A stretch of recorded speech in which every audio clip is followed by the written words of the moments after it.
welcome or welcome back to my channel. My name is Nana, I'm based in Berlin, and last time I noticed how much I like to film outside, so I thought I'd give it a try. Let's see, I hope that the sounds and noises around are not too annoying. Then I will abort and move inside. I thought maybe we can debrief my last two videos, because in my last knitting podcast I asked whether you would like also some diverse content, and yeah, my last two videos were such diverse content. I think the socks with sandals video was an idea that I had for a long time. Yeah, and it was a lot of fun. I learned a lot about video editing, production, but it was also a lot of work. And yeah, I don't know.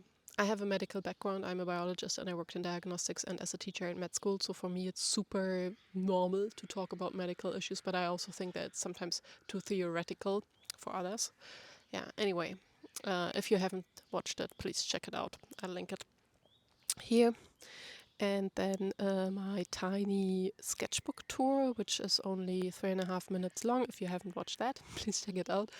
That was something, yeah, like a low-hanging fruit. I finished that sketchbook a while ago and I thought I just turn the pages and you hear some birds chirping in the background. And I really like to watch that type of content where people present their artwork, but also it really confuses the algorithm, so really not many people have watched it, and it also wasn't shown to many people because I think YouTube just gets confused when something like this comes from a channel that normally talks about different things. So I will see how I can integrate or include that type of content in the future. I thought maybe I just include it in my knitting podcasts and kind of like extend this format to Radio Nana.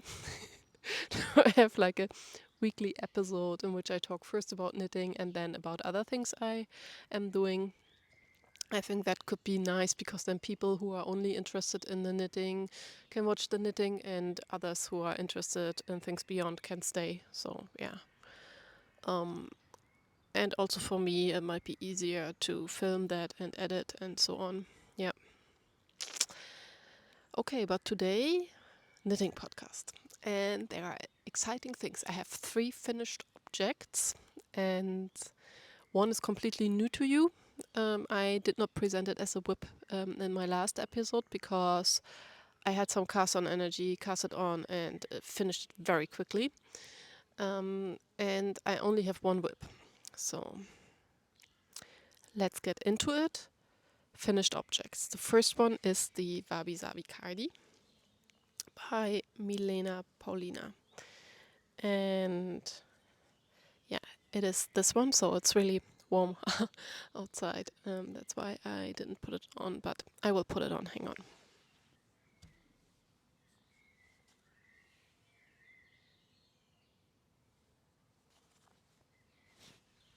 Yeah, and I will also include some video footage of me wearing it where you can see more of it.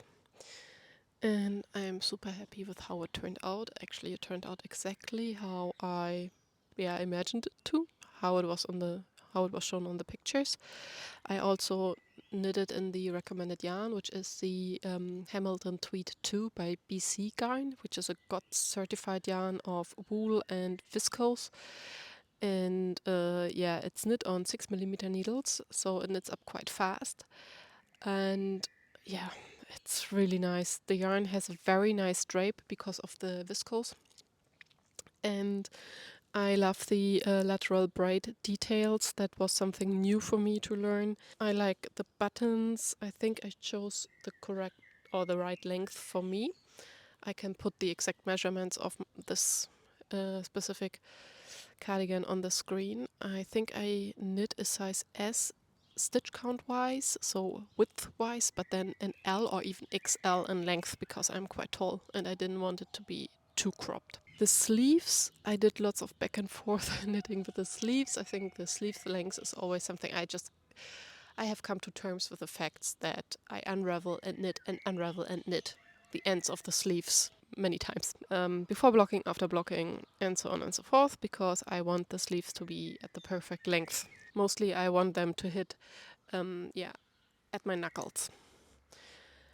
And because this is a very light yarn, so it's a color natural, and the sleeves are quite long and quite wide, this is not a garment I would wear when I want to work in the kitchen. And yeah, but it's a garment I want to wear when I work at the computer. And yeah, I need long sleeves to warm my hands. Yeah, there are actually 3 things I would tell you to pay attention to when you want to knit this cardigan. First, I think the neck could be a couple of stitches wider, so it really closes tightly. And if you don't like that, then yeah, I don't know, it might bother you. And also, I think it pulls the buttons out a bit too much. But normally I leave the top button open anyway. So here, maybe you want to pick up a couple of more stitches. Then the buttonholes, I followed the pattern and the buttonholes turned out quite small. So also on the internet, a lot of people are using these duffel buttons. Yeah, the buttons I still had in my stash, in my button stash, none of them really fitted, and I also didn't want to put too small buttons. I think that would have looked weird and for such an oversized cardigan. But I think these buttons are perfect. So yeah. So that's the second thing. And the third thing is that at the back, I think you could include another pair of short rows. I can draw down what I mean by that. Because when you have a very oversized sweater or cardigan that has like a rectangular shape, this cardigan is supposed to have a positive ease of 50 centimeters, so you have 25 centimeters each side. And if you stretch out your arms, you can really see the rectangle, but if you lower your arms, the sides go down, and that creates a curve in the middle. And the designers, what they normally do is they include a wedge of short rows to fill up this space. This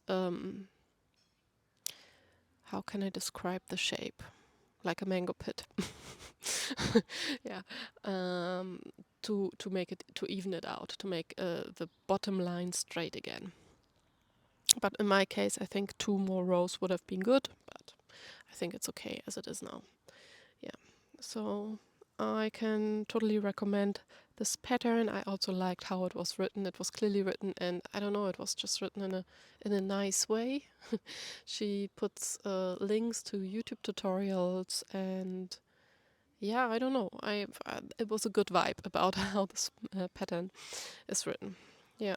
And I think the yarn, it starts to pill already a little bit. Maybe that's going to be an issue, but only under the arms. So I don't see any pilling uh, in parts of the garment that are exposed to not that much friction, like under the arms. I'm happy with this cardigan. I think that's a very good one for like, yeah, home office, spending time in the house, just throwing it on, and also something that can be worn with high-waisted pants, jeans, and also maybe skirts and dresses, because it is quite cropped.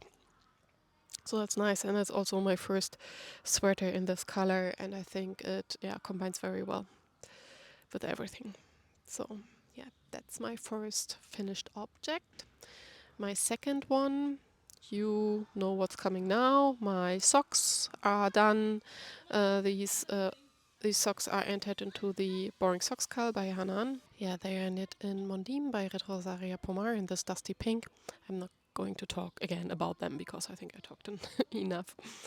Yeah, and then, okay, there's kids playing here next to me. I hope it's not getting too noisy. So the next finished object is something that I knit from yarn that I purchased like a couple of weeks ago in a small gallery or something that also sold natural fibers. And these are socks that I made for my boyfriend. I wanted to knit socks for him for a very long time. So this yarn, I was super surprised about the composition because it includes Ramie. So it's nylon free, polyester free. It's sheep's wool and Ramie, 20% or something, and I hadn't heard about this fiber before, but it's a natural fiber. It's something. It's cellulose. It's similar to. It's not. It's from the inside of the bark of a tree. And yeah, I bought 3 different skeins: blue, green, and then some sort of off-white. And yeah, I think blue and green is a perfect combination for him. And yeah, I was a bit afraid to knit socks for him because he has really large feet, and I was afraid not to catch the right stitch count, that it will be a hassle to kind of like develop the pattern, because I normally knit socks not from a pattern, but I taught myself how to knit a flap and gusset heel, how to knit a toe, and then I just combine them. And I knit these on 2.5 millimeter needles, and surprisingly they knit up very, very fast. That was really good. Yeah, the cuff looks really flared out. I did an Italian bind off, but when he wears them, it's okay. I just did not want to risk the cuffs to be too tight. He really likes these socks. He wears them, and I think I will make him another pair. So, yeah. And funny enough, my mom gave me a book that she found in one of those second-hand book exchange boxes. It's this one. It says Creative Seeing and Crafting, From Material to Shape. And it is about materials, natural materials, and there is a double page of plant fibers. Pflanzliche Fasern, plant fibers. And here they say Ramie, Ramie fibers, and this book is from 1980. It's older than me, but I had never heard of Ramie before. Yeah, so it's coming from either nettle or China grass, it says here. You can dye it. It is grown in China or Southeast Asia, or also Egypt or Algeria. Interesting, isn't it? So there's more fibers that I hadn't heard about before. There's some like cocoa fiber, okay, cotton, but also kapok. I should look up the English translations, but they also say what these fibers are used for, which is also super interesting, because there's, for example, one that is used for rope or fishing nets or hats or technical things, but not so many are used for clothes, for garments. But I really want to look into that. I'm super fascinated by natural materials and how they can be used. That's a nice book. I like that it's an old book, it's in black and white, and it shows a lot of artwork, and then it talks about the materials that people used to produce that artwork. Really nice book. Thanks, Mom. Yeah, and so these are my 3 finished objects. I'm very proud of these socks, and I'm looking forward to making another pair, and also like learning about how this Ramie fiber holds up. But so far he's been wearing them actually a couple of times. Still looks good. Okay, coming to whips. And whips I only have one, because I've also been working on a secret project, which is also a knitting project. I don't want to share so much about it yet. It is kind of a whip as well, but yeah, I'm working on my first pattern that I would actually like to publish. It is not something to put on, not a garment. It is houseware, and it has something to do with mushrooms. But I don't want to disclose any further information. You will see it soon enough. Yeah, but that is actually taking up lots of my knitting time. Last time I showed you that I bought some more sock yarn, and I wanted to make more socks. And here we are. So I already finished the first one, and for the second one, I just started with the decreases at the heel, which is my least favorite part. But I really like how these are turning out. These are also Retrosaria Mondim in this very nice speckled brown color. and I started with a rolled edge again, and then a very short 3x1 ribbing cuff. I don't know if you can really if you can see it. Yeah, because it is so speckled, you can't really see it anyway. They're a bit longer than my normal socks. And then the interesting part is the heel, because I thought, if Ramie, such a plant fiber, is used in socks, maybe I can use this mini skein of linen yarn that I have and add it.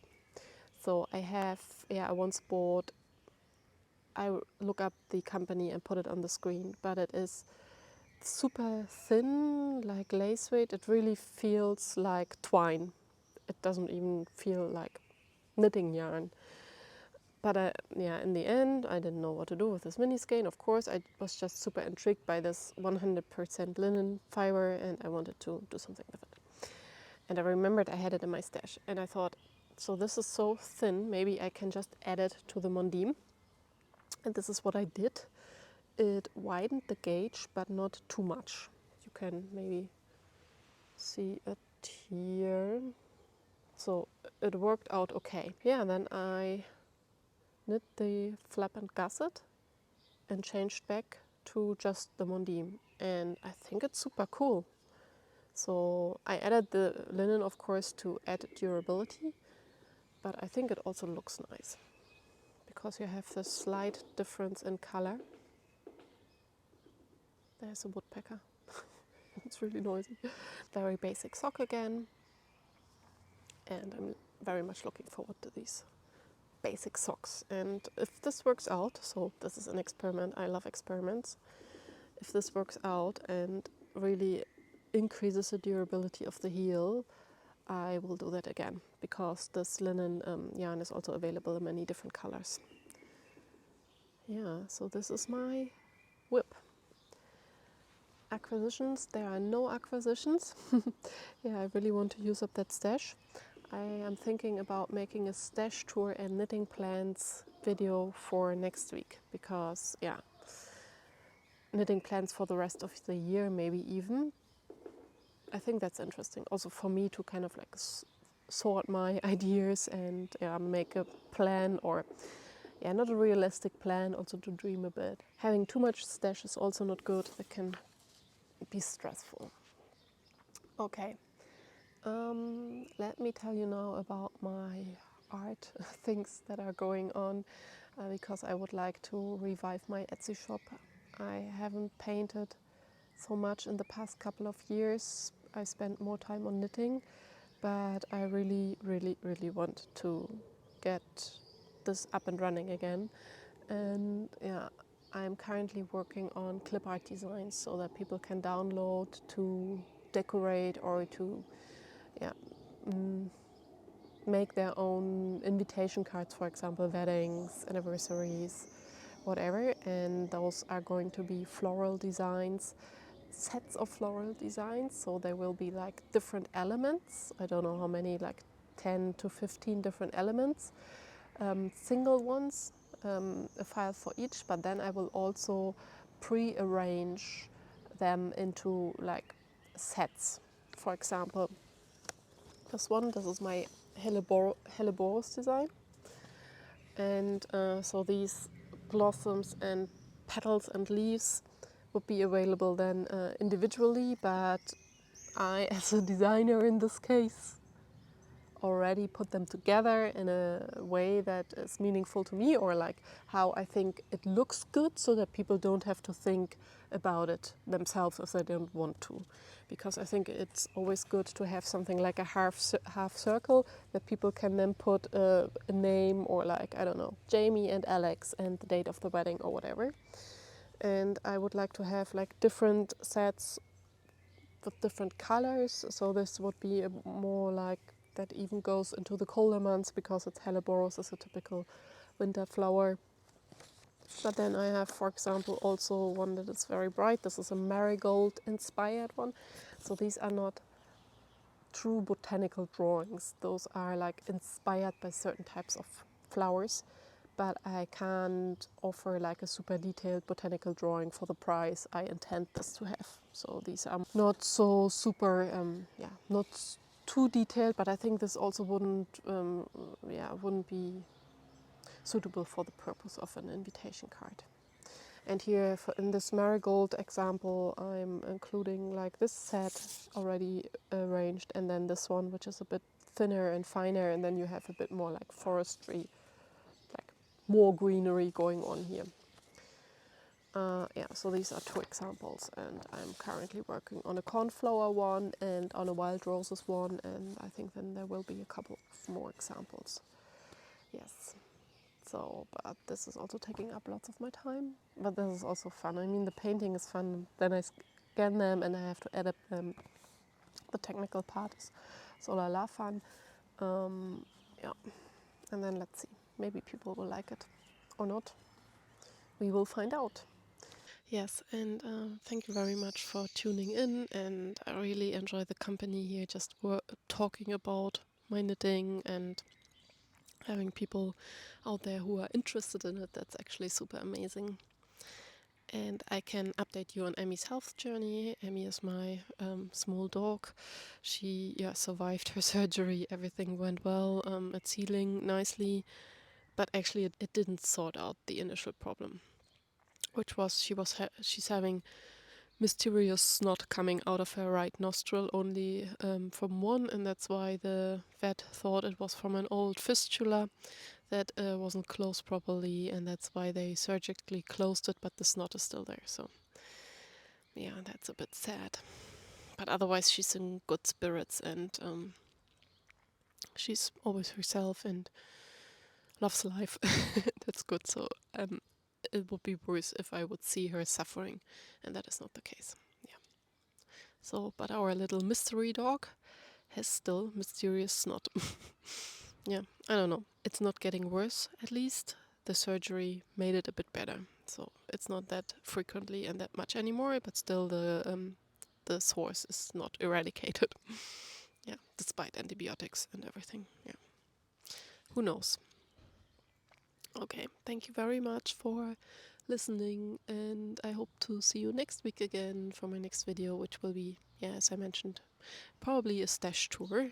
And I would like to dream and think about further knitting projects. Until then, take care and goodbye.